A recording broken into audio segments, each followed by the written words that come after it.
Hello and welcome to VoTY Broadcast episode 16. Today we're going to be talking about the strange borders of Baarle. Now, Tommy, to get us kick-started, tell us briefly about where Baarle even is geographically and its unusual borders. The two towns, they're mostly in the Netherlands because they're over that side of the border, but some of the parts are Belgian. But the borders can cut through the houses, shops, galleries, cafes, restaurants, so it's quite noticeable. And then thinking back to the history of both Belgium and the Netherlands, how did the borders, these strange borders, come about? How were they created?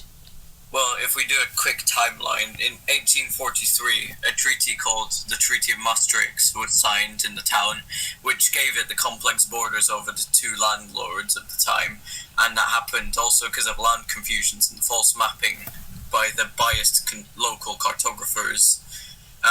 There were 33 exclaves originally in 1849, but over time it shortened down, and in World War I this was a huge tactic for the Allies, because the German soldiers weren't allowed into the Dutch land, so it became a refugee hotspot.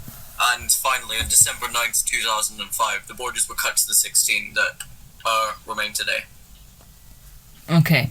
And then for the residents who live in this town, what do these borders mean in terms of the effects they have on everyday life?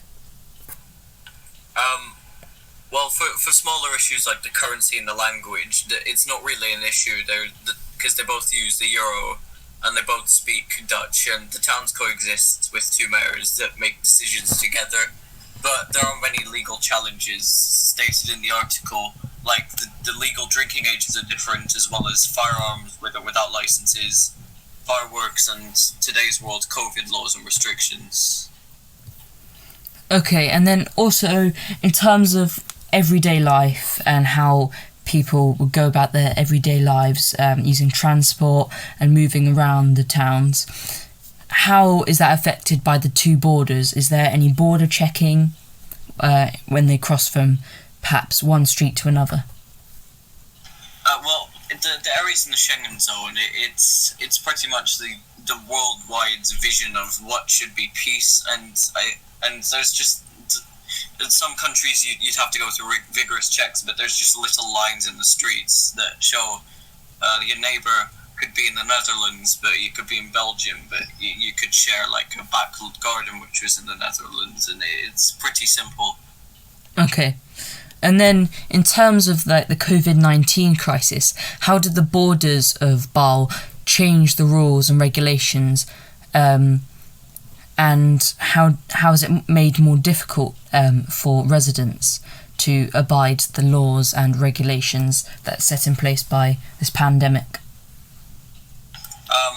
Well, because of the worldwide pandemic, each country has its own laws, and this caused confusion in the towns like these, because there are many across Europe which are like this, and in the end they agreed for it to be run into the Belgian lockdown rules, since the Dutch borders are shut completely at the time. The British nationals currently have a quarantine measure from Belgium, but not the Netherlands, meaning that if you visit, even while staying in Holland, you don't have to quarantine, as the EU exclaves smaller than a certain size have no rules like this in the UK. So Baarle is one of these, trying to help local residents and businesses that might require travel to the UK or rely on tourism because of its borders. Okay. And then in terms of law and order, how is that sustained in a society that's divided across the town? Well, as I said earlier, it's like there are no real conflicts around the borders since the last World War, because the Schengen zone exists. But for issues like road, mail and transport, which affect both sides, the two town mayors declare together if it covers both zones. But for smaller issues like if you've broken your doorbell, you'd probably just go to the local Dutchman, because most of the areas in Netherlands, and it's about 20 miles from the nearest Belgian border. Okay. Now, thank you, Tommy, and I hope you found that an interesting podcast. And to read more about that, you can read this article, which is really interesting, and I hope you give it a good read.